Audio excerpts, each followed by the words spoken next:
దేవుని యొక్క పరిశుద్ధ గల దివ్యగల నామమున కూడి వచ్చిన దేవుని యొక్క బిడ్డలకు, అలాగే లైవ్ ద్వారా వీక్షిస్తున్న సమస్త జనానికి హృదయపూర్వకమైన ప్రేమను తెలియజేసుకుంటూ ఈ దినము కొరకు ఏర్పాటు చేయబడిన వాక్య ధ్యానముకు మనము సిద్ధపడదాము. దేవుని యొక్క వాక్యము ద్వారా మనతో మాట్లాడుచుండగా వినుబుద్ధి ఆత్మ మనకి దేవుడు సమృద్ధిగా విడుదల జరిగించబడునుగా.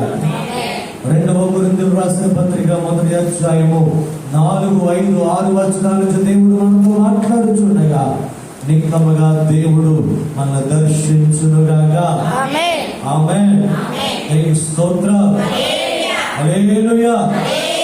దేవుని యొక్క బిడ్డలారా, దేవుని యొక్క శ్రేష్టమైన జనాంగమా, ఈ దినం మొదలుకొని 2వ కొరింథీయులకు రాసిన పత్రిక ధ్యానము మనం పరిపూర్ణంగా ఒక్కొక్క అధ్యాయం నుండి ఒక్కొక్క ప్రత్యక్షత మనం పొందుకోబడుచున్నాము, తీసుకొచ్చున్నాము. కాబట్టి దేవుడు మనతో మాట్లాడుచుండగా వినుబుద్ధి ఆత్మ మనకి సమృద్ధిగా దేవుడు విడుదల జరిగించునుగాక. ఆమేన్. స్తోత్రం. హల్లెలూయా. చదవబడిన వాక్యములో కనికరము చూపు తండ్రి సమస్తమైన ఆదరణ అనుగ్రహించు దేవుడు మన ప్రభువైన యేసుక్రీస్తు తండ్రి అయిన దేవుడు స్తుతింపబడునుగాక. దేవుడు మమ్మను ఏ ఆదరణతో ఆదరించుచున్నాడో ఆ ఆదరణతో ఎట్టి శ్రమలలో ఉన్నవారు నేను ఆదరించుటకు శక్తి గలవారు ఉన్నట్లు ఆయన మా శ్రమంతటిలో మమ్మల్ని ఆదరించుచున్నాడు. క్రీస్తు యొక్క శ్రమలు మా యందు ఎలాగో విస్తరించుచున్నావో అలాగే క్రీస్తు ద్వారా ఆదరణీయు మాకు విస్తరించుచున్నది. నీకు స్తోత్రం. హల్లెలూయా. మహిమ కలుగునుగాక. అందరూ కూడా దేవుని యొక్క వాక్యమును వినగల కృపను సంపాదించుకున్నాం. నీకు స్తోత్రం. మహిమ కలుగునుగాక. దేవుడు మమ్మును ఏ ఆదరణతో ఆదరించుచున్నాడో చెప్పండి. దేవుడు మమ్మును ఏ ఆదరణతో ఆదరించుచున్నాడు. ఆ ఆదరణ ఎట్టి శ్రమలలో ఉన్న వారిని ఆదరించుటకు శక్తి గలవారు అగునట్లు ఆయన మా శ్రమంతటిలో మమ్మల్ని ఆదరించుచున్నాడు. నీకు స్తోత్ర. మహిమ కలుగునుగాక. ఆమేన్. ఏ ఆదరణతో మమ్మల్ని ఆదరిస్తున్నాడో ఆ ఆదరణ అనేకులను ఆదరించుటకు ఉపయోగపడుతున్నాడు. మనము ఏ శ్రమలో ఉన్నప్పుడు దేవుడు మనల్ని ఆదరించుచున్నాడో ఆ శ్రమ ద్వారా పొందుకున్న ఆదరణ ద్వారా మనము కొంతమందిని ఆదరించుటకు ఆ శ్రమ మనకి సాధారణంగా ఉపయోగపడుతున్నారు. దేవుడికి పరిపూర్ణంగా మహిమ కలుగునుగాక. ఆమేన్. మమ్మును ఏ ఆదరణతో ఆదరించుచున్నాడో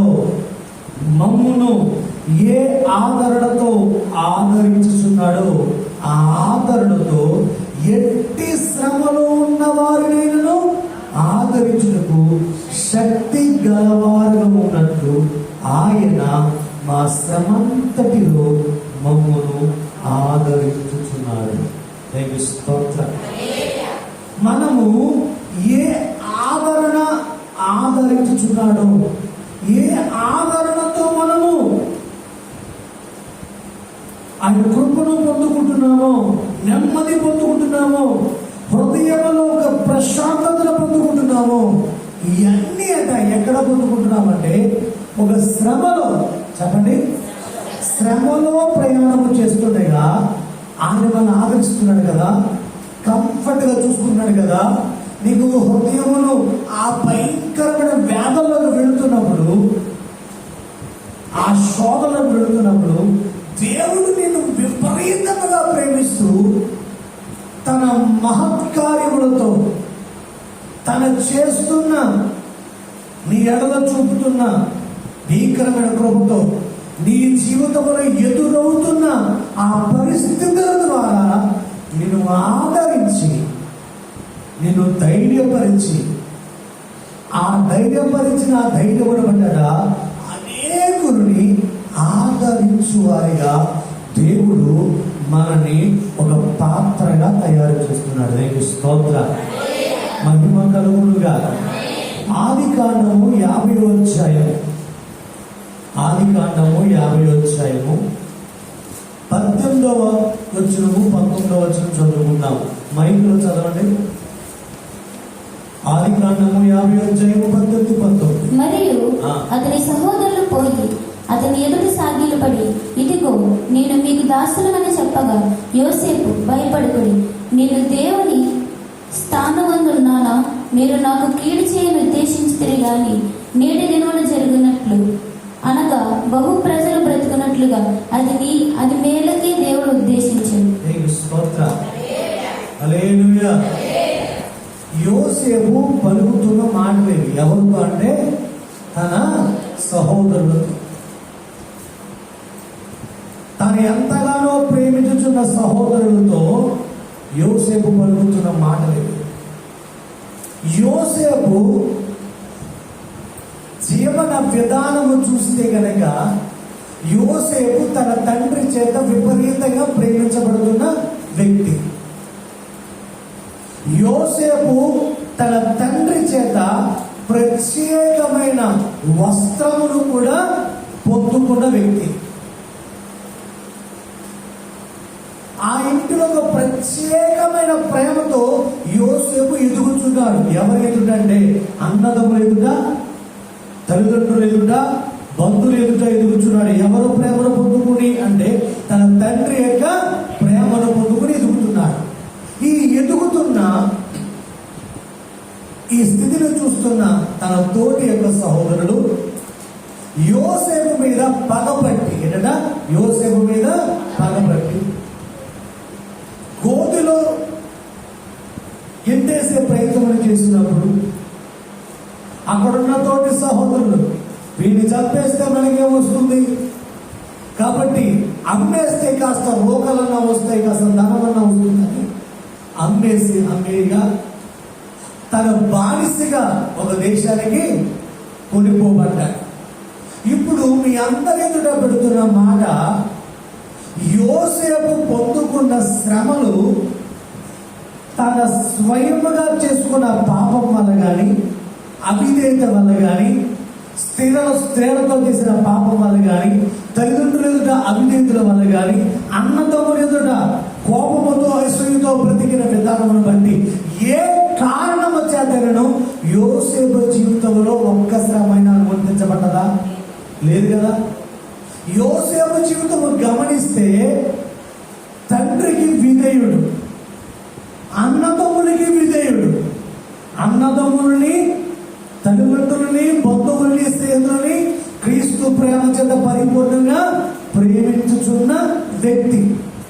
కానీ ఒక్క పగలు, ఒక్క రాత్రి, ఒక్క క్షణమే యోసేపు జీవితము తన యొక్క తప్పిదం వల్ల కాక, తన యొక్క నిర్ణయం వల్ల కాక, తన యొక్క ప్రవర్తన వల్ల కాక, ఏమాత్రం అసలు తనకి సంబంధమే లేదు. కానీ రాత్రికి రాత్రి ఒక్క క్షణము తన పరిస్థితి అంతగా మారిపోయింది. ఎంతగా మారిపోయిందంటే కనుక తండ్రికి దూరమయ్యాడు, తన అన్నదమ్ములే తనని ద్వేషిస్తున్నారు, తన ఊరు కానీ, తన దేశము కానీ, తన సొంత వారి కానీ ప్రదేశంలోకి అమ్మివేయబడ్డాడు. ఎక్కడో బానిసగా చేర్చబడిన తరువాత ఆ చేర్చబడిన గృహంలో ఉన్న అధికారిక భార్య యోసేపు మీద తన చేయని పనికి నిందను కూడా వేసింది. ఆ నిందను భరిస్తూనే ఆ నిందను నిరూపించుకోవడానికి యోసేపుకి అవకాశం ఉందా? లేదు. నేను ఈ తప్పు చేయలేదు అని చెప్పి యోసేపుకు స్పష్టంగా తెలుసు. ఆ తప్పు చేయలేదని చెప్పి ఎవరైతే నింద వేస్తున్నారో ఆ కుమార్తె కూడా తెలుసు. కానీ ఆ కుమార్తె ఆ బిడ్డతో, ఆ యోసేపుతో పాపము చేయడానికి ఇష్టపడలేని ఒక్క కారణం చేత తన జీవితం మరలా మరొక స్థితికి దిగజారిపోయింది. ఇప్పుడు ఈ పరిస్థితులన్నీ గమనిస్తే గనక యోసేపులో ఒక్క తప్పు కూడా మనకి కనబడదు. తనకి ఏమాత్రం సంబంధం లేకుండానే నిందలు, అవమానాలు, శ్రమలు, బానిసగా అమ్మివేయబడతారు అన్ని జరిగిపోతున్నాయి. అన్ని జరిగిపోతున్నా సరే ప్రతి సమయంలో కూడా తను దేవుడి పట్ల నిరీక్షణ, దేవుడి పట్ల ప్రేమ ఎక్కడ కూడా కోల్పోలేదు. పరిస్థితులు మారుతున్నాయి, కానీ యోసేపు యొక్క హృదయ స్థితి దేవుడి పట్ల ఎక్కడ కూడా చెక్కు చెదరలేదు. చెక్కు చెదరకపోగా అమ్మివేయబడిన స్థితిలోనూ నమ్మకంగా ఉన్నాడు, జైల్లోనూ నమ్మకంగా ఉన్నాడు, తండ్రి ఇంట నమ్మకంగా ఉన్నాడు. ఎక్కడా కూడా యోసేపు తన నమ్మకత్వాన్ని కోల్పోలేదండి. ఎక్కడ తన పరిశుద్ధతను కోల్పోలేదు, ఎక్కడ తన ప్రేమను కోల్పోలేదు, ఎక్కడ తన విధేయతను కోల్పోలేదు. ఎక్కడ ఏమీ కోల్పోకుండా తనకి కలిగి ఉన్నది గట్టిగా పట్టుకుని బ్రతుకుతున్నప్పటికీ కూడా తన జీవితంలో విపరీతమైన ఒక లోన్లీనెస్, ఒక ఒంటరితనము అనుభవించిన స్థితి తన జీవితంలో సంవత్సరాల బట్టి జరగలేదా? తన ఇంటి వారికి దూరం అయితే ఆహారాధన్యత అని పాడే పాట ఉంటుందా? ఓహో నాధన్యత అనే పాడే స్థితి ఉంటుందా? తల్లిదండ్రులకు దూరం అయితే, కన్న తల్లికి దూరం అయితే, కన్న తండ్రికి దూరం అయితే, తను విపరీతంగా ప్రేమించున్న అన్నదమ్ముల చేత ద్వేషించబడుతుంటే, తనకి కాని స్థలంలోకి అమ్మి వేయబడిన దాసుని వలె మరొక స్థలముకి చేర్చబడిన తర్వాత కూడా ఆనందముగా పాడే పాటల స్థితి ఉంటుందా? లేదే. ఎన్ని ఒంటరిగా గడిపిన రాత్రులు ఉంటాయి, ఎన్ని ఒంటరిగా ఏంటయ్యా ఈ స్థితిని చెప్పి తనలో తను ప్రశ్నించుకుంటూ విశ్వాసమును కోల్పోగా దేవుడి వైపు నిరీక్షణ కలిగి చూస్తున్న క్షణములు తన విశ్వాసాన్ని కాపాడుకునే స్థితి, తన యొక్క ఒంటరితనాన్ని ఎక్కడ కూడా అపవాదిగా దొరకకుండా తను భద్రపరుచుకునే స్థితి, పాపము చేసే అవకాశాలు వచ్చినా తాను పరిశుద్ధముగా కాపాడుకోవడంలో తాను తన దేహముతో, తన మనసుతో, తన శరీరంతో యుద్ధము చేసిన స్థితి, ఇవన్నీ కూడా యోసేపు జీవితంలో కనబడలేదంటావా? బైబిల్ వాక్యం చదువుతున్నప్పుడు ఇవన్నీ స్పష్టంగా కనబడతాయి కదా. పరిశుద్ధ జీవితాన్ని కాపాడుకోవడానికి యోసేపు తన శరీరంతో యుద్ధము చేసినట్లుగా ఖచ్చితంగా ఉంటుంది కదా. అవకాశాలు నూరంతలు ఉన్నాయి. అక్కడ పాపము చేసినా సరే ప్రోత్సహించు మనిషి అంత తప్ప ఏమాత్రము కూడా హాని చేసే మనిషి ఏమాత్రం కూడా కాదు. అయినప్పటికీ కూడా తన పరిశుద్ధతను కోల్పోవడానికి ఇష్టపడలేదు. శ్రమలైనా పడడానికి ఇష్టపడ్డాడు, అవమానాలైనా తట్టుకోవడానికి ఇష్టపడ్డాడు తప్ప తన పరిశుద్ధతను కోల్పోవడానికి ఇష్టపడాలి. పరిశుద్ధతను కాపాడుకుంటున్నాడు. మరొక ఇంకా ఏంటి కనుక దేవుడి పట్ల విధేయత కాపాడుకోవడానికి ఎంతగానో ప్రయాసపడుతున్నాడు. ఈ ప్రయాస అంతా ఎక్కడ అంటే నలుగురు మధ్య కాదండి, బంధువుల మధ్య, సంఘాల మధ్య ఉన్నప్పుడు కాదు. తన ఒంటరిగా బ్రతుకుతున్న సమయంలో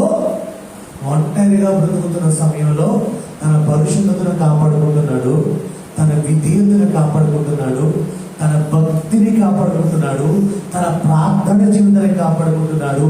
ఇవన్నీ యోసేపుడు కాపాడుకుంటున్న సమయం ఎక్కడో తెలుసా పెడతారా? తన ఒంటరిగా ఉంటున్నప్పుడు, భయంకరమైన వేదనలో ఉంటున్నప్పుడు ఎంత శ్రేష్టంగా బ్రతుకుతున్నాడు. ఎవరు? యోసేపు. దేవుని స్తోత్రం. హల్లెలూయా. చెప్పరే ఎవరట? యోసేపు. ఈ పరిస్థితుల్లో కనుక నిన్ను నన్ను అన్వయించుకుని చూసుకుంటే కనుక అంత కృప సంపాదించుకునే స్థితి ఉందంటావా సార్వత్రిక సంఘానికి? లోకములో పాపము అధికమైపోతున్న కాలంలో, పాపము చేతిలోకి వస్తున్న కాలంలో, పాపము తలంపులోకి వస్తున్న కాలంలో, పాపము లగ్జరీగా కనపడుతున్న ఈ కాలంలో, పాపములు ఆస్వాదించు ఈ కాలంలో, అలాంటి కాలంలో బ్రతుకుచున్న జనులు ఇంత భయంకరమైన కాలంలో తన పరిశుద్ధతను కాపాడుకోవాలండి. ఎక్కడట? ఒంటరిగా ఉన్నప్పుడు విశ్వాసాన్ని కాపాడుకోవాలి, ప్రార్థన జీవితాన్ని కాపాడుకోవాలి, తన యొక్క పైన అధికారుల పట్ల విధేయత కూడా కాపాడుకోవాలి, నమ్మకత్వాన్ని కాపాడుకోవాలి. ఎక్కడ కూడా యోసేపు పోగొట్టుకునేవి లేదండి. తన వ్యక్తిగత జీవితంగా చూస్తే, ఆత్మీయ కోణంలో చూస్తే తన ఏది పోగొట్టుకోలేదు. కానీ భౌతికంగా చూస్తే తల్లిదండ్రుల ప్రేమను పోగొట్టుకున్నాడు, అన్నదమ్ముల ప్రేమను పోగొట్టుకున్నాడు, తన కాని ప్రదేశంలోకి తాను వెళ్ళిపోయాడు, బానిసగా చెరపడ్డాడు.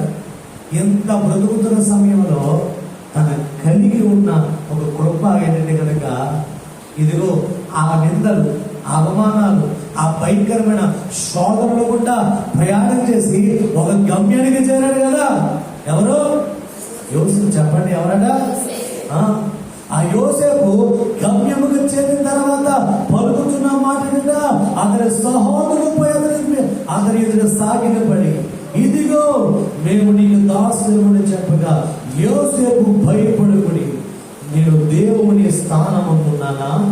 మీరు నాకు కీడు చేయడం ఉద్దేశించరు, కానీ నేటి దినమున జరుగుతున్నట్లుగా అది బహు ప్రజలకు బ్రతికించున్నట్లుగా అది మేలుకే దేవుడు ఉద్దేశించడు. కాబట్టి భయపడకుడి, నేను మిమ్మును ఈ పిల్లలను పోషించదని చెప్పి వారిని పట్టుకున్నమాట ఆదరించి వారితో ప్రీతిగా, వాళ్ళు ఏం చేశారట?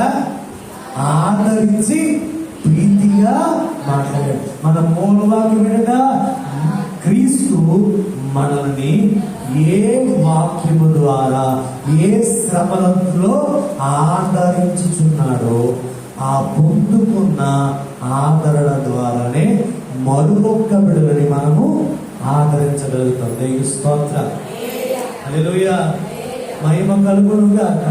ఇప్పుడు యోసేపు ప్రజలని ఆదరించగలుగుతున్నాడు, ఒక దేశాన్ని ఆదరించగలుగుతున్నాడు. తన యొక్క అన్నదమ్ములు కనీసం తిండికి గింజలు లేని పరిస్థితుల్లో తన వద్దకు వచ్చినప్పుడు తన వారిని కూడా ఏం చేస్తున్నాడా? ఆదరిస్తున్నాడు, పోషిస్తున్నాడు. దేవుని స్తోత్రం.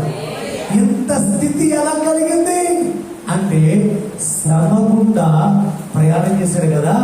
ఆ శ్రమ గుండా ప్రయాణంలో యేసయ్య యోసేపుని ఎలా ఆదరించాడో అదే ఆదరణకరణ మాటలతో ఇప్పుడు యోసేపు మొత్తము దేశాన్ని ఆదరిస్తున్నాడు, తన కుటుంబాన్ని ఆదరిస్తున్నాడు. దేవుని స్తోత్రం, మహిమ కలుగునుగా. ఆమేన్. నీకు వస్తున్న శ్రమ ఎందుకో తెలుసా? నీకు వస్తున్న నింద ఎందుకో తెలుసా? నువ్వు ఏమాత్రము తప్పు చేయకుండా, ఏమాత్రం ఒకటి తప్పు లేకుండా కూడా కావాలనే శ్రమను అడ్డగోలలో వచ్చి పడిపోతున్నాయా? దాని కారణం తెలుసా బిడ్డ? రాబోయే కాలంలో దేవుడు నిన్ను ఆదరించువాడుగా దేవుడు లేవనెత్తబోతున్నాడు. దేవుని స్తోత్రం, హల్లెలూయా. అందుకే ఆ ప్రయాణంలో నువ్వు ఉన్నావు, ఆ మార్గంలో ఉన్నావు. ఆ ప్రయాణంలో గమ్యమునికి చేరు స్థితిలో దేవుడు నిన్ను నన్ను చేయబడి నడిపిస్తున్నాడు. దేవుని స్తోత్రం, హల్లెలూయా, మహిమ కలుగునుగా. మన సంఘంలోనే ఆదరించే స్థితిలో ఎంతమంది లేరు? భర్తలు కోల్పోయి, బిడ్డలు కోల్పోయి, ఆస్తిని కోల్పోయి, రకరకాల కోల్పోయిన స్థితిలో ఇప్పుడు ఆనాటి పరిస్థితుల్లో ఎవరైనా ఉంటే కనుక ఖచ్చితంగా నీ నోట ఆదరణకరణ మాట దేవుడు ఉంచుతున్నాడు. గల కారణం ఏంటంటే కనుక ఆ శ్రమలో నుంచి వెళ్ళావు కాబట్టి ఇప్పుడు ఆ శ్రమలో ఎవరైనా ఉంటే కనుక నువ్వు ఆదరించువాడుగా దేవుడు నిన్ను అభిషేకించి లేవనెత్తాడు. దేవుని స్తోత్రం, మహిమ కలుగునుగాక. ఆమేన్. ఈ శ్రమలు ఎందుకు అనుకుంటున్నావు బిడ్డ? ఆ నిందల అవమానాలు ఎందుకు అనుకుంటున్నావు?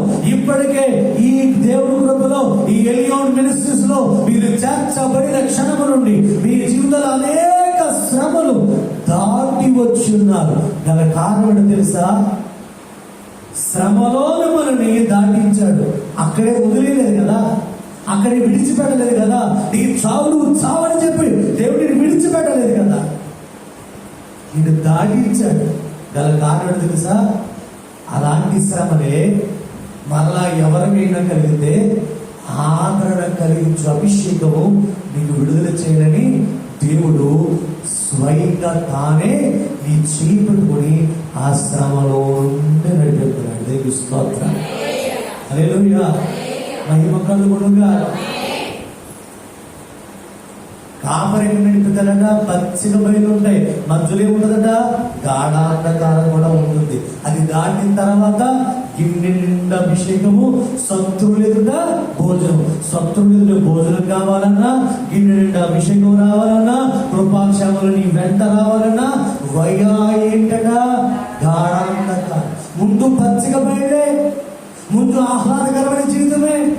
ఒకప్పుడు మీ జీవితాల్లో ఎటువంటి కష్టాలు లేవు, ఎటువంటి బాధలు లేవు, బతికి చెడిన వారిగా ఉన్నారు. కానీ దాని తర్వాత శ్రమలు ఒక్కొక్కటిగా మీ జీవితంలో అనుమతించబడుతున్నాయి. గల కారణం తెలుసా? నిన్నే దేవుడు అనేక జనులను ఆదరించు వారిగా నిన్ను తయారు చేయని తన చేతులతో నిన్ను పట్టుకుని నడిపెత్తున్నాడు. స్తోత్రం. మహిమ కలుగునుగా. బయటికి ఎలా కనబడుతుందో తెలుసా? అన్నదమ్ములు అమ్మేస్తానట్టుగా. బయటికి ఎలా కనబడుతుందో తెలుసా? ఎవరో నేను నిందలు వేస్తున్నట్టుగా. బయటికి ఎలా కనబడుతుంది తెలుసా? నువ్వు చేయని తప్పు కూడా నిందలు పడి కృషించిపోయే రీతిగా కనబడతావు. ఇదంతా బయటికి కనబడే ప్రాజెక్టు. దేవుని స్తోత్రం. ఆత్మ ప్రపంచంలో, నీ మనసులో, నీ తలపులో జరుగుతున్న ఒక దేవుని యొక్క ప్రక్రియ, దేవుని యొక్క సాధకరమైన అద్భుతమైన క్రియ తెలుసా? ఆ శ్రమలో దేవుడు నీకు తోడుగా ఉన్నాడు. దేవుని స్తోత్రం. నీకు కనబడట్లేదంటే నువ్వు చూడకపోలేకపోతున్నావు అంతే. ఎందుకు? ఆ శ్రమలో ఉన్నావు కాబట్టి నువ్వు చూడలేకపోతున్నావు. ఆ శ్రమలో ఉన్నావు కాబట్టి చూడలేకపోతున్నావు. వివేచన కలిగిన వాడు చూడగలుగుతాడు. ఆత్మలో వివేచన కలిగిన వాడు ఖచ్చితంగా చూడగలుగుతాడు. ఆత్మలో వివేచన కలిగిన వాడు చూడలేడు. కానీ మేఘం ఆయన వెళ్తుంది కదా, ముందు మోషన్ పెడుతున్నాడు కదా, ఖచ్చితంగా కానానికే చెబుతాడు తప్ప మధ్యలో చంపేడు. నీకు నమ్మకం ఉంటే చేరతావు. చేరవలసిన గమ్యానికే చేరతావు కదా. దేవుని స్తోత్రం. హల్లెలూయా. గమ్యము లేని స్థానానికి చేర్చే దేవుడు కాదు, ఆయన గురి యొద్దగా తీసుకెళ్తున్నాడు. కానీ ఒక్కొక్కరిని ఒక్కొక్క ప్రయాణ విధానం ఉంటుంది. దేవుని స్తోత్రం. నీలో ఒక అనుభవం ఉంటుంది, నాలో ఒక అనుభవం ఉంటుంది. ఒక్కొక్కరికి ఒక అనుభవాలు ఉంటాయి. అనుభవాలు ఏవైనా సరే చేరేది మాత్రం గమ్యం ఎక్కడ తెలుసా? నిన్ను ఏ గమ్యం చేస్తాడండి కనుక నిన్నే అనేక మందిని ఆదరించు ఈ స్థాయికి దేవుడిని లేవనెత్తుతాడు. దేవునికి స్తోత్రం. మహిమ కలుగునుగా. దైవజనులైన మమ్మల్ని సరేనా, ఎవరైనా సరే సంఘము రివర్స్ అవుతుండగా ఒకసారి నమ్మకస్తులే వెన్నుపోట్లు పడుతుంటారు, నమ్మకస్తులే రకరకాలుగా మారిపోతుంటారు. అలా ప్రవర్తించరు కానీ ప్రవర్తిస్తున్నాడు. కానీ వాడు ఇలా చేయకూడదు కానీ చేస్తున్నాడు, వాడు ఇలాగా మాట్లాడకూడదు మాట్లాడుతున్నాడు. అన్ని ఇలా జరుగుతున్నాయి. కానీ ఆ వ్యక్తి అన్నటువంటి కాదు. నువ్వు 10 సంవత్సరాలు 15 సంవత్సరాలు చూసా వ్యక్తిని, కానీ ఎప్పుడు కూడా వ్యక్తి అటువంటి ప్రవర్తించలేదు, కానీ ప్రవర్తించాడు. గల కారణం తెలుసా? ఆ సంభవాల ద్వారా దేవుడు నేను ఒక స్థాయికి దేవుడు నడిపెడతాడు. దేవుని స్తోత్రం. నీకు అర్థం అవ్వాల్సింది కనుక నువ్వు దేవుని మార్గములో వాక్యం ద్వారా, ప్రార్థన ద్వారా, ఉపవాసం ద్వారా, పరిశుద్ధుల సహవాసం ద్వారా, ఆత్మీయ నాయకత్వంలో నమ్మకంగా కొనసాగించబడుతుంటే, ఈ బాటలో ఈ మార్గంలో ఉంటే పైన పరిస్థితులు ఎలాగైనా మారిపోవచ్చు, కానీ నీ గమ్యం మాత్రం మారదు. దేవుని స్తోత్రం. అందరూ చెప్పండి, నా పరిస్థితులు మారవచ్చు అనంటే, కానీ నా గమ్యం మారదు. దేవుని స్తోత్రం. హల్లెలూయా. మన పరిస్థితులు ఎలాగైనా మారిపోతాయి, కానీ మనం చేరవలసిన గమ్యం మాత్రం దేవుడు ఎప్పుడో చూపించాడంటే యోసేపుకి బాలుడుగా ఉన్నప్పుడే చూపించాడు. ఇదిగో నీ అన్నదమ్ములు, ఆఖరి నీ తల్లిదండ్రులు కూడా నీ ఎదుట సాష్టాంగ పడతారన్న ఆ యొక్క కళ ద్వారా ఎప్పుడో చూపించాడు. చూపించిందని నెరవేర్చడానికే కాస్త ప్రయాణం స్టార్ట్ చేశాడు. దేవుని స్తోత్రం. కానీ యోసేపుకి చుట్టుపక్కల చూస్తే కనుక ఇదే ప్రయాణం, ఇదే కష్టాలు, ఇదే బాధలు. క్రైస్తవంలోకి వెళ్ళిపోయిన తర్వాత ఇన్ని కష్టాలా, క్రైస్తవంలోకి వెళ్ళిపోయిన తర్వాత ఇన్ని బాధలా, ఒకప్పుడు బాగానే ఉన్నావు కదా, ఇప్పుడేంటి ఇలాగా, నీకు అర్థం అవ్వట్లేదు రా, ఇది మార్గమేదే. దేవుని స్తోత్రం. ఇది ఒక శ్రేష్టమైన మార్గం. ఇది ఎక్కడికి చేస్తుంది తెలుసా? గాఢంధకారంలో,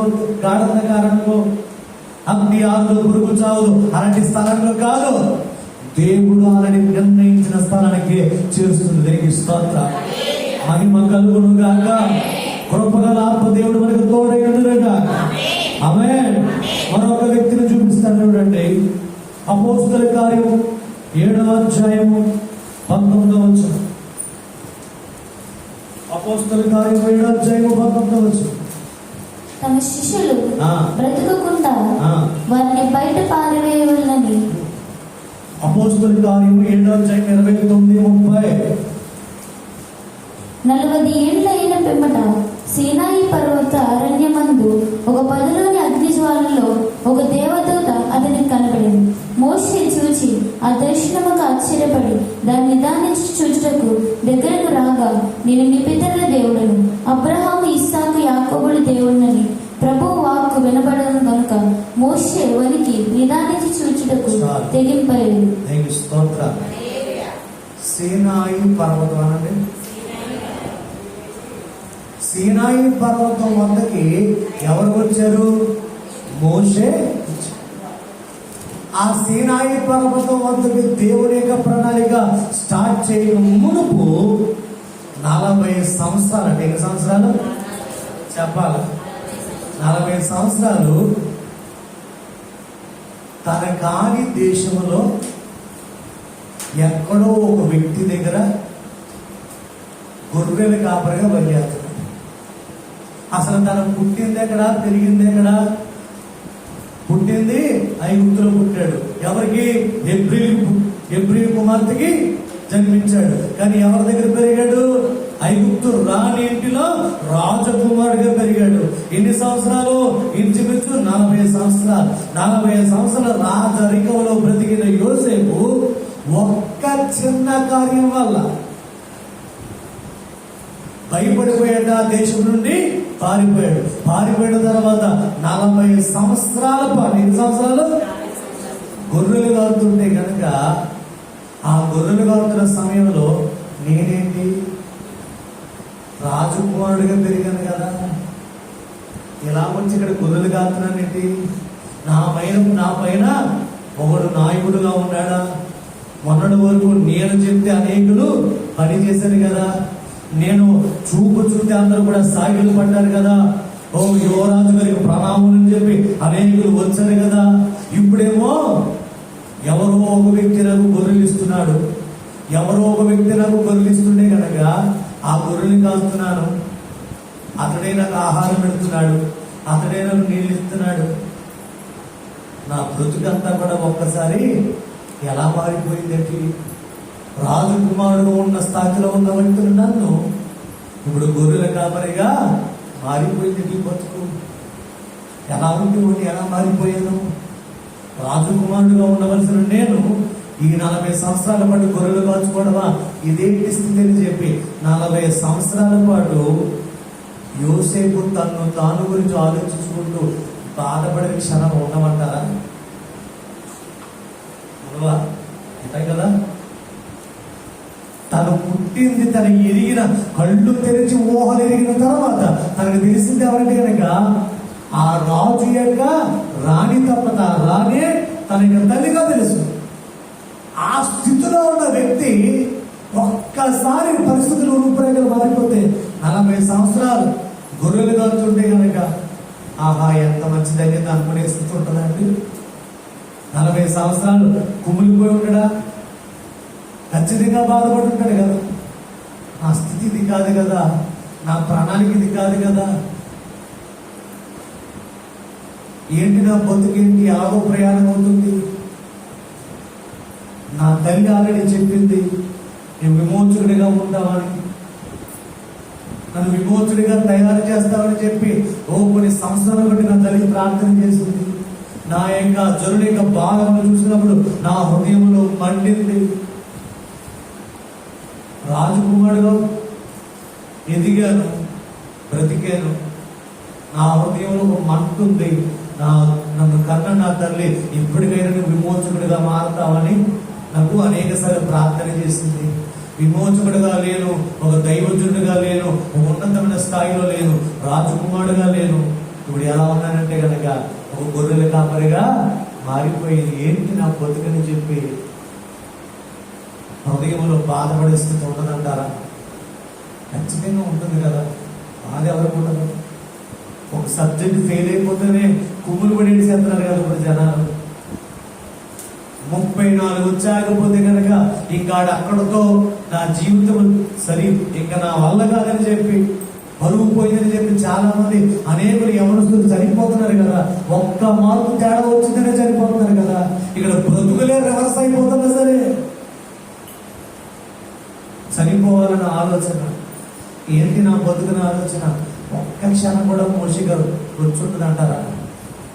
శ్రీగా, ఎందుకంటే మానవ శరీరంలో బ్రతుకుతున్నప్పుడు నిరాశ, నిస్పృహ, అప్పటికప్పుడే విశ్వాసం అలా అమల వలె ఎగిసి పడుతుంటాయి కదా. మరి ఎగిసి పడుతున్న క్రమంలో మోషే హృదయంలో కూడా ఖచ్చితంగా నా బ్రతుకు ఏంటని ప్రశ్నించుకునే సమయం ఖచ్చితంగా ఒక్కటైనా ఉండే ఉంటుంది కదా. దేవుని స్తోత్రం, హల్లెలూయా, మహిమ కలుగును గాక. ఆమేన్. మరొక వ్యక్తిని చూపిస్తాను చూడండి. మొదటి సమూయేలు గ్రంథము 23వ అధ్యాయము 14, 15, 16 వచ్చిన. మొదటి సమూయేలు 23వ అధ్యాయము మెల్లిగా చదువు, ప్రశాంతంగా చదువు, నేను కంగారు కావడం రావట్లేదు. చదువు. అయితే దావీదు అరణ్యంలోని కొండ స్థలముల యందును షీఫ్రు అను అరణ్యమున ఒక పర్వతమందును నివాసము చేయుచుండెను. సౌలు అనుదినము అతన్ని వెతికినను దేవుడు సౌలు చేతికి అతన్ని అప్పగించలేదు. తన ప్రాణం తీయుడికై సౌలు బయలుదేరినని తెలుసుకొని దావీదు షీఫ్రు అరణ్యంలో ఒక వనమున దిగాను. అప్పుడు సౌలు కుమారుడైన యోనాతాను లేచి వనములో ఉన్న దావీదునందుకు వచ్చి, నా తండ్రి అయిన సౌలు నిన్ను పట్టుకున్న జాలడు, నీవు భయపడవద్దు, నీవు ఇశ్రాయేలులకు రాజువగుదు అని నేను నీకు సహకారం అవుదునని ఇది నా తండ్రి అయిన సౌలునకు తెలిసి ఉన్నదని అతనితో చెప్పి మూడో వ్యక్తి ఎవరట? దావీదు. ఎవరు? దావీదు ఏం తప్పు చేశాడని సౌలు తరుముతున్నాడండి? అసలు దావీదు చేసిన తప్పు ఏంటంటారు? మనం ఒకసారి కాసేపు ఫ్రెండ్లీగా కాసేపు మాట్లాడుకుందాం. దావీదు తన ఇంట్లో ప్రియమైన వ్యక్తి, తండ్రి మందను కాస్తున్న నమ్మకస్తుడు. ఎంత నమ్మకస్తుడు అంటే కనుక లెక్క అప్పు చెప్పాలి నా తండ్రికి అని చెప్పి గొర్రెను చంపడానికి ఎత్తుకుపడకు వచ్చిన సింహానికి ఎదురెళ్ళాడు, ఎలుగుబంటికి ఎదురెళ్ళాడు. అంత నమ్మకస్తుడు ఎవరు? దావీదు. పోనీ దావీదుకైనా ప్రేమ దక్కిందా? లేదు. తండ్రి ఏమైనా ధైర్యంగా ఎదుడు నా కుమారుడు చెప్పుకునే అంత స్థితి ఉందా? తండ్రి హృదయంలో దావీదుగా స్థానం ఉందా? లేదు. కానీ దావీదు మాత్రం తండ్రికి చాలా నమ్మకస్తుడు. దావీదును తండ్రిని విపరీతంగా ప్రేమిస్తున్న వ్యక్తి. యుద్ధములో తన అన్నదమ్ములు విస్తారమైన పరాక్రమంతులుగా బ్రతకాలని ఆశపడుతున్న వ్యక్తి. ఇలాంటి మంచి మనసు కలిగిన వ్యక్తి ఒక రోజు క్యారేజ్ ఇచ్చిరమ్మని, ఎవరు ఇంటికాడ తండ్రి పంపితే నమ్మకంగా యుద్ధంలో క్యారేజ్ ఇచ్చిరమ్మని వెళ్తే ఇచ్చి వచ్చేస్తున్న సమయం వినపడ్డది. ఎవడి వయసు? గొలియాతు వయసు. బీభత్సంగా బాగెత్తుంటే కనుక ఆ విస్తారమైన వాగుడికి, ఆ భీకరమైన కేకలకి దావీదుకి పట్టణాన్ని పంపొచ్చి సున్నతి లేని ఈ ఫిలిస్తీయుడు ఏ పాటి పడని చెప్పి రెచ్చిపోయేస్తున్నామలో ఒక్క చిన్న రాయితో ఒక్క దెబ్బకి గొలియాతుని యేసు రక్తం ఎంచేయి ఇశ్రాయేలు ప్రజలకి, దేశానికే విజయము తెప్పించిన అద్భుతమైన చిన్న బాలుడు కదా. ఆ చిన్న బాలుడు ఇప్పుడు ఎవరు తీసుకున్నారంటే కనుక, రే ఎందుకు వచ్చారా నువ్వు ఎక్కడికి, నాకు తెలుసులే నువ్వు అలా వచ్చేస్తాను ఇలా అని చెప్పి ఎవరు చెప్తున్నారు, అన్న చెప్తారు. ఏమాత్రం ప్రేమకు నోచుకొని వ్యక్తి ఆడెవడు సౌలు అద్భుతమైన ఆఫ్రికెడ్ ఎవరని, ఎవరైతే గొలియాతును చంపుతారో నా కూతురునిచ్చి, అలాగే ఆస్తి రాజ్యం ఇచ్చి ఆఫర్ మీద ఆఫర్లు పెడతాడు బాబు. ఈ ఆఫర్లకి ఏమి కూడా కావాలని వెళ్ళిన వ్యక్తి ఏమి కూడా కాదు. తన దేశ ప్రజలు ఓడిపోతున్నారన్న ఒక కసితో, ఒక పౌరుషంతో వెళ్ళాడు, నెగ్గాడు. తిరిగి వస్తుంటే కనుక ప్రజలందరూ కూడా ఆ స్థితిని, ఆ మొత్తం జరిగినంతా చూసి సౌలుకి 10,000 గాను, సౌలుకు 1,000 కొలది గాను అని చెప్పి ఓ బీభత్సంగా పొగుడుతున్నారు. ఎవరిని? ఇద్దరిని కలిపి పొగుడుతున్నారు. దావీదు ఏమన్నా అందరికీ తల 100 రూపాయలు నుంచి పొగిడించుకున్నాడా? నానా మీరు మీ అందరి గురే నాన్న కొంచెం అందరికీ కూడా తల 100 రూపాయలు 500 రూపాయలు కొంచెం ఆయనకాల ఇచ్చి దావీదు మహారాజుకు జయము చేయమని చెప్పి కేకలించి అక్కడ డబ్బులు ఇచ్చాడా? ఏమాత్రం లేదు కదా. సొంతంగానే ప్రజలు ఏం చేశారు, దావీదుని ఒకటే. ఇది ఎవడు నచ్చలేదు. ఇప్పుడు భయంకరంగా దొరుకుతున్నాడు. ఎవరిని? దావీదు. అరణ్యములో దాక్కుంటున్నాడు. ఎవరు? ఈ కష్టాలన్నిటికీ దావీదు చేసిన తప్పు ఒక్కడు ఉందంటారా? మన జీవితంలో కూడా అంతేనండి. మనకు తప్పు లేకుండా ఏదైనా శ్రమ వస్తుందంటే నువ్వు అస్సలు భయపడకు. దేవుడు మార్గంలో నువ్వు ఉన్నావు. దేవుడు స్తోత్రం. హల్లెలూయా. అట్టగోళం వచ్చేస్తే చూసావా, నువ్వు తెగరాసాలు పరిగమనేసాలు ఎంతుంటావు, ఏసి వస్తుంటే శ్రమలు అయ్యి దేవుడికి ఏం సంబంధం లేదు. నువ్వు కావాలని కొని తెచ్చుకున్న అద్భుతమైన శ్రమలు దేవుడికి స్తోత్రం. హల్లెలూయా. నీకు సంబంధం లేకుండా, నువ్వు ఒక్క మాట మాట్లాడకుండా, నీ ప్రవర్తనలో ఒక తప్పు లేకుండా అట్టగోళం వచ్చి పడిపోతున్నాయి చూసావా శ్రమలు. ఆ శ్రమలు దేని కొరకంటే కనుక దేవుడు నిన్ను ఏ స్థాయిలో ఉంచాలని నిర్ణయించున్నాడో ఆ స్థాయికి ఆ శ్రమలే తీసుకెళ్తాయి. దేవుని స్తోత్రం. మహిమ కలుగునుగా. ఆమేన్. నోవాహు తయారు చేసిన వాడని నమ్మకంగా నోవాహు గారు జాగ్రత్తగా పట్టరాపట్టు హైలెట్స్ అని చెప్పి తీసుకెళ్ళాడండి అరణ్యకొండకి. ఏం తీసుకెళ్ళి? నీళ్ళే కదా. ప్రపంచం మీద ఏమొచ్చింది? భయంకరమైన ప్రళయం. ఆ ప్రళయం ఎప్పుడు తీసుకెళ్తుంది? చేరవలసిన గమ్యానికే అరణ్యకొండకి తీసుకెళ్తుంది. స్తోత్రం. హల్లెలూయా. మనం భయపడాల్సిన అవసరం ఏమీ కూడా లేదండి. నీ ప్రమేయం లేకుండా నువ్వు తప్పు చేయకపోయినా ఒక భీకరమైన శ్రమ వస్తుందంటే అది నిన్ను ఖచ్చితంగా చేరవలసిన గమ్యానికే చేరుస్తుంది. దేవుని స్తోత్రం. మహిమ కలుగును గాక. ఆమేన్. మరొక 3 వ్యక్తులు చూపిస్తాను చూడండి. రూతు గ్రంథము 1వ అధ్యాయము 16-17 వచనాలు. రూతు గ్రంథము 1వ అధ్యాయము 16-17 వచనాలు. రూతు గ్రంథం 1వ అధ్యాయం 16-17.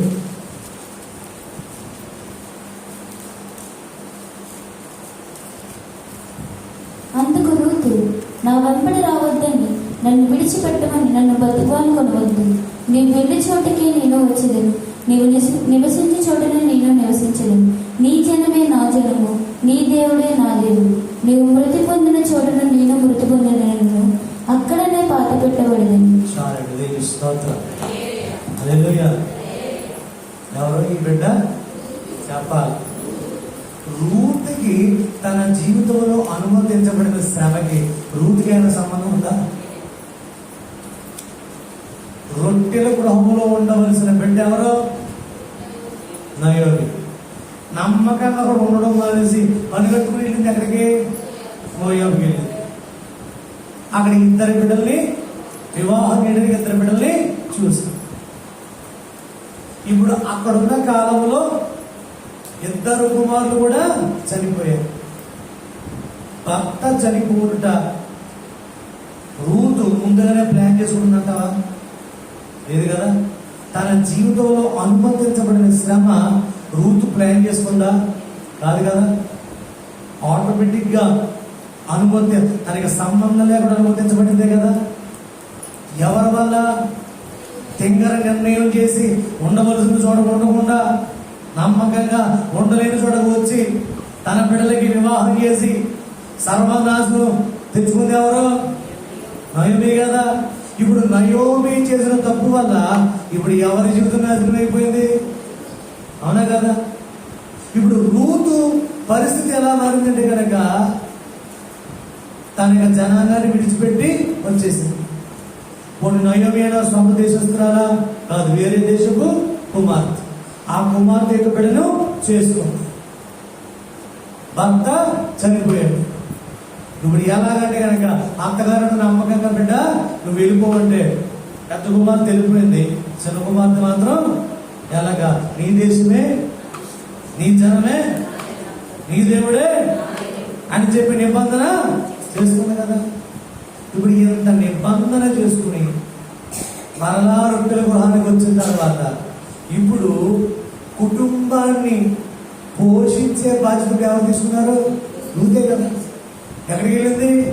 పనికి వెళ్ళింది. ఎప్పటి నుంచట? ఉదయం నుంచి సాయంకాలం. ఆ మాట చదువు పెట్టండి. 2వ అధ్యాయం 7 వచనాలు. 2వ అధ్యాయము 7-8. ఆమె నిన్ను కోయివారి వెనుకకు పనుల మధ్య ఏరుకొని కూర్చుకున్నట్టుకు దయచేసి నాకు సెలవు ఇమ్మనడి. ఆమె వచ్చి ఉదయం మొదలుకొని ఇది వరకు ఏరుగుడుచుండెను. కొంతసేపు మాత్రమే ఆమె ఇంట కూర్చుండెనని వాడు చెప్పాను. చాలు, దేవుని స్తోత్రం. పొలంలోకి వచ్చిందట. ఎంతసేపు కూర్చుందట? కొంతసేపు కూర్చుందట. అంటే ఉదయం నుంచి సాయంత్రం వరకు ఏం చేస్తుందట? పరిగెను ఏర్పడు. దేని కొరకట? తన ఆకలి తీర్చుకోవడానికి, తన యొక్క అత్తగారి యొక్క నయోమి యొక్క ఆకలి తీర్చడానికి. ఇప్పుడు కుటుంబ బాధ్యత ఎవరు తీసుకున్నారు? ఈ కష్టాలకి ఈ నష్టాలకి ఏమాత్రం సంబంధం ఉందా వృద్ధికి? కానీ దేవుడి యొక్క నిత్య సంకల్పంలో చేర్చబడిన రూతు ఇప్పుడు ఎవరికి భారీగా చేర్చబడదే? చెప్పాలి. బోయాజుగా చేర్చబడిన తర్వాత బోయాజు కుటుంబంలో నుంచి ఎవరు వచ్చారు? నీకు సూర్యుడైనా. ఇప్పుడు ఆ సంకల్పంలోకి చేర్చబడడానికి, ఆ అద్భుతమైన కార్యము జరగడానికి తన ప్రమేయం ఏమీ లేకుండా తన జీవితంలో అనేకమైన శ్రమలను గుర్తించబడుతున్నాయి. దేవుని స్తోత్రం. హల్లెలూయా. నేను ఈ పగలు మీకు చెప్పే ఇంకా అనేకమైన వ్యక్తులు చూపించిన మీకు చివరాఖరి చెప్పే ఒక మాట తెలుసా? శ్రమలో నువ్వు ఏ ఆదరణ కలిగి ఏ ఆదరణ పొందుకుంటున్నావో మరలా అదే ఆదరణ కొంతమంది వ్యక్తులకి నీ ద్వారా దేవుడు చూపించడానికి నిన్ను ఆ శ్రమల గుండా ఆయన నడిపిస్తున్నాడు. దేవుని స్తోత్రం. మహిమ కలుగునుగాక. ఆమేన్. హల్లెలూయా. మరొక వ్యక్తిని చూపిస్తాను చూడండి. ఎవరంటే? ఎస్తేరు. ఎవరండి? చెప్పాలి. ఇలా చూడండి నాన్న. ఎవరు? ఎస్తేరు తల్లిదండ్రులు ఉన్నారా? ఎవరి దగ్గర పెరిగింది? తల్లిదండ్రుల దగ్గర. ఆ రాజులు ఎవరున్నాడు? ఒక రాజు. తనకి ఎవరుంది? ఒక రాణి. రమ్మంటే వచ్చిందా? కోపం వచ్చింది రాజుగారి బయటికి. ఈ కోపానికి ఏం జరిగిందంటే మొత్తం దేశంలో ఉన్న ప్రజలు ఉన్న యమన స్త్రీలందరూ కూడా శోషాను కోటలోకి చేర్చబడ్డారు. ఇప్పుడు శోషాను కోటలోకి చేర్చబడ్డానికి ఎస్తేరు యొక్క పర్మిషన్ కానీ ఇష్టం కానీ ఏమైనా ఉందా? ఎస్తేరు అప్లికేషన్ పెట్టుకుందా? నేను శోషాను కొండలకు రాను, రాజుగారి రాణిగా నేను అవుతాను, నాకు ఇంట్రెస్ట్ గా ఉంది, నేను రాజుకు రాణిగా ఉండడానికి నాకు చాలా ఇష్టంగా ఉంది, పలానా చోట పలానా సమయాన్ని ఆ రాజును చూసినాను, ఇప్పుడు అవకాశం వచ్చింది కాబట్టి నేను వెళ్తాను అని చెప్పి ఇంట్రెస్ట్ తో ఏదైనా ఇస్తే వెళ్ళిందా? తనకి ఏమాత్రం సంబంధం ఉందా? లేదు. ఆ వస్తే రమ్మంటే రాలేదు, బయటికి పంపేశాడు. ఇప్పుడు రాజుగారికి ఎవరు కావాల్సి వచ్చింది? రాణి కావాల్సి వచ్చింది. ఇప్పుడు రాణి కావాలంటే ఇప్పుడు సెలెక్ట్ చేసుకోవాలి కాబట్టి ఆ దేశంలో ఉన్న మొత్తం యవ్వన స్త్రీలందరినీ కూడా తీసుకెళ్ళిపోయాడు. తన ప్రమేమేమీ లేకుండా ఎక్కడికి వెళ్ళిపోయింది? శోషాని కోటలోకి వెళ్ళిపోయింది. తన ఇష్టం ఉందా? లేదు. ఇష్టం లేకపోయినా సరే అక్కడ పెనతండ్రట ఆ గుమ్మం గడు కూర్చొని అలా చూస్తున్నాడు, నా కూతురు ఎలా ఉందో, నా కూతురు ఎలా ఉందో. ప్రతిరోజు వస్తున్నాడు ఆ గుమ్మం గడ, ఎస్తేరు నా బిడ్డ ఎలా ఉన్నా ఏమాత్రం సంబంధం లేదండి ఎస్తేరుకి. తనకి విచిత్రంగా మారిపోయింది తన పరిస్థితి. అప్పటి వరకు తల్లిదండ్రులు లేకపోయినా పినతండ్రే తండ్రిగా మార్చబడి ఆ ప్రేమ గౌగిటిలో చక్కటి పోషణ విలువలతో కూడా చక్కగా బ్రతుకుతూ వేస్తారు. ఒక్క క్షణంలో ఎక్కడికి మారిపోయింది? తనకు సంబంధం లేని కోటకి చేర్చబడదు. మరలా పైన ఎవరు? ఒక వ్యక్తి అధికారిగా ఉన్నాడు. పెట్టిందే తినాలి, వేసుకుందే వేసుకోవాలి. ఇక మరుమాట ఏమైనా ఉందా? సర్లే దేవుడి చిత్తం, ఆయన నమ్మకస్తుడు, నా పక్షంగా ప్రార్థించుగా ఆత్మీయ తండ్రి ఉన్నాడు. ఆ ప్రార్థనలు, నా భక్తి జీవితము, నా విశ్వాస జీవితము, నా పరిశుద్ధ జీవితము నాకు ఎక్కడ నాకు నష్టమేమీ కూడా చేయదని చెప్పి నమ్మకంగా దేవుడి మీద నమ్మకం పెట్టుకుని ఆ భయంకరమైన శోషణ కొండలో అలాగే లోబడి ఉంది. ఇప్పుడు ఎక్కడికి చేర్చబడదంటే కనుక రాణి స్థానానికి చేర్చబడదు. గల కారణం ఏంటంటే కనుక రాబోయే కాలంలో ఒక దుర్మార్గుడు వస్తాడు. ఆడు మొత్తం యూదుల పక్షంగా వ్యతిరేకమైన చట్టం చేస్తాడు. ఆ చట్టాన్ని విడిపించడానికి ఒక స్థాయిలో ఉండాలి కదని చెప్పి దేవుడే ఈ విచిత్రమైన పరిస్థితులు కూడా ఎస్తేరుని రాణి స్థానానికి తీసుకెళ్తాడు. దేవుని స్తోత్రం, హల్లెలూయా, మహిమ కలుగునుగా. ఆమేన్. ఇప్పటి వరకు మిమ్మల్ని ఎంతమందికి చూపించాను చెప్పాలి. మొదట ఎవరు చూపించాను? యోసేపు, తర్వాత మోషే, తర్వాత దావీదు, తర్వాత రూతు, తర్వాత ఎస్తేరు. వీళ్ళు ఎవరి జీవితంలో అయినా వీరు సొంతంగా ఇంట్రెస్ట్ గా ఏదైనా శ్రమ వచ్చిందా? తప్పిదం వల్ల వచ్చిందా? పాపం వల్ల వచ్చిందా? తలంపుల వల్ల వచ్చిందా? క్రియల వల్ల వచ్చిందా? ఎక్కడొచ్చింది? దీనికి సంబంధమైన ఉందా? లేదు. దేవునికి స్తోత్రం, హల్లెలూయా. ఆఖరిగా ఒక అద్భుతమైన మాట నేను చూపిస్తాను. రోమిలు రాసిన పత్రిక 5వ అధ్యాయం 3వ వచనం పెట్టు. రోమిలు రాసిన పత్రిక 5వ అధ్యాయం. అంతేకాదు శ్రమ ఓర్పును, అది మెల్లిగా చూడబెట్ట, శ్రమ ఓర్పును, ఓర్పు పరీక్షను, పరీక్ష నిరీక్షణను కలుగజేయనని ఎరిగి శ్రమల యందును అతిశయపడదు. దేవుని స్తోత్రం. దేనంటే మా అతిశయం చెప్పాలి. శ్రమల యందు అక్కడ ఉన్న లైన్ కనుక ఓర్పు ఎటు పనిచదు? శ్రమ ఓర్పు పరీక్ష నిరీక్షణ. దేవుని స్తోత్రం, మహిమ కలుగునుగా. ఆమేన్. నా జీవితంలో కూడా ఒకటి జరిగింది ఈ మధ్యన. నాకు అసలు సంబంధం లేదు, నేను చేయలేదు అంటున్నాను, కానీ అవతల నమ్మట్లేదు. ఎంత విచిత్రం ఏంటంటే కనుక ఈనాటి ప్రపంచం ఎలా ఉందంటే, ఒక మాట చెప్తున్నాను,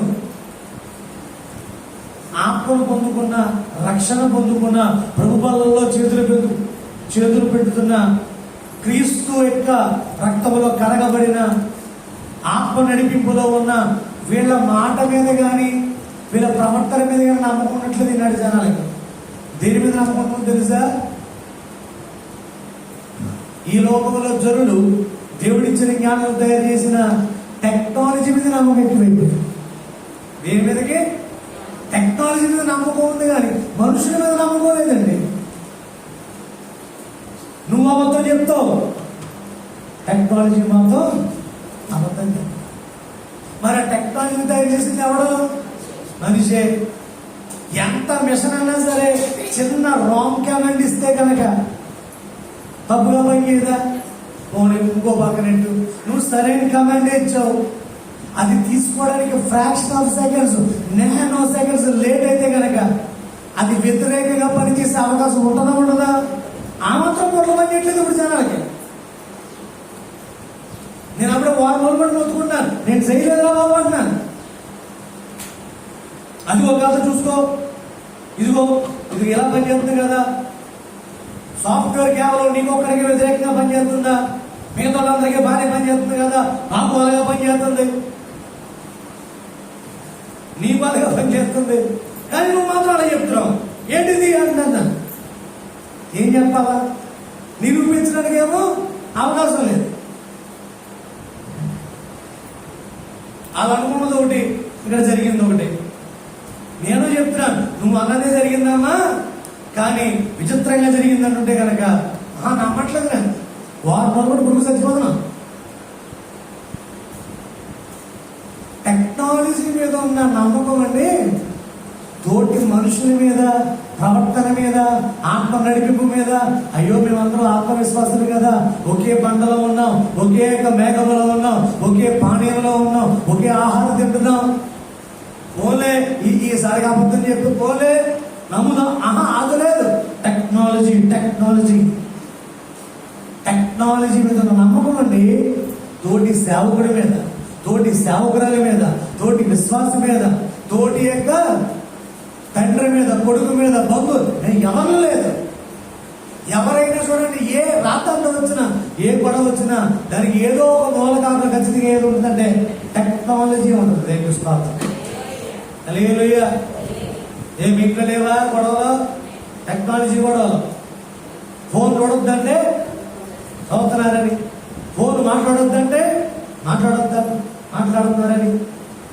ఏ టెక్నాలజీ గొడవలు లేవండి మీకు ఉంటే, లేకపోతే మీరు అంత దొంగలం కావాలి. రేపిస్తారు. హల్లెలూయా. ఒకప్పుడు ఆస్తులు గొడవలు ఉండేయండి, ఒకప్పుడు ఆస్తులు గొడవలు, సరిహద్దు రాళ్ళు గొడవలు, కులపేట గొడవలు, వర్గపేట గొడవలు ఇవి ఉండేవి ఒకప్పుడు వ్యవస్థగా. ఇప్పుడు ఇంకా అప్పటిగా లేటెస్ట్ వెర్షన్స్ తీసుకొచ్చాడు. ఏంటంట? టెక్నాలజీ గొడవ. ఏంటంట? జాగ్రత్త. మనుషులకైతే తోటి వ్యక్తుల మీద నమ్మకాలు లేవు. దేని మీద నమ్మకాలు ఉంటే టెక్నాలజీ మీద నమ్మకం. అసలు రోబో తప్పు చేయదు, ఫోన్ తప్పు చేయదు, సాఫ్ట్వేర్ తప్పు చేయదు. ఎవరు తప్పు చేస్తాడంటే కనుక దాన్ని తయారు చేస్తున్నాడు మాత్రం తప్పు చేస్తాడు. దాన్ని ఎవరు తయారు చేశాడు? వేరే గ్రహాన్ని చూసి తయారు చేశారా? ఎవరు తయారు చేశాడు? ఈ భూమి మీద నీ తోటి వ్యక్తే కదా. చిన్న చిన్న ఎర్రస్ రావండి, వస్తాయి కదా. ఆ నమ్మకం లేదు. ఎంత గొడవ అయిపోతుందో దేవుని స్తోత్రం. మారు మనసు అందరికీ వచ్చునుగా. ఈ టెక్నాలజీ మీద ఆధారపడి బతుకుతున్న వారు అందరికీ పరిపూర్ణ మారు మనసు వచ్చునుగా. ఆమేన్. నిరూపించుకోవడానికి ప్రయత్నం చేశాను, అవలే. ఇప్పటికీ ట్రై చేస్తున్నాను, అవట్లేదు. నా చేతిలో లేదా ఫోటో దాటిపోయింది. దాటిపోని దేవుడా అని ప్రార్థన కానీ దేవుడులో దేవుడు దాటిపోయిన వాడే, కానీ టెక్నాలజీ దాటిపోయింది. నన్ను దేవునికి స్తోత్రం. దాటిపోవడం వల్ల నేను వారం వరకు పడుతున్నాను. మామూలుగా లేదు. నేను చేయలేదని నువ్వు చేసామన్నాడు, నేను చేయలేదంటున్నాను, నువ్వు చేసామని అన్నాడు. ఏ అంటే ఎక్కడొచ్చిందంటే ఇక్కడ టెక్నాలజీ. చెప్పండి, ఈ టెక్నాలజీ గొడవల్లో కూడా ఏముండాలి? మనకి ఓర్పు ఉండాలి. దేవునికి స్తోత్రం. ఏముండాలి? సహనం ఉండాలి. దేవునికి స్తోత్రం. హల్లెలూయా.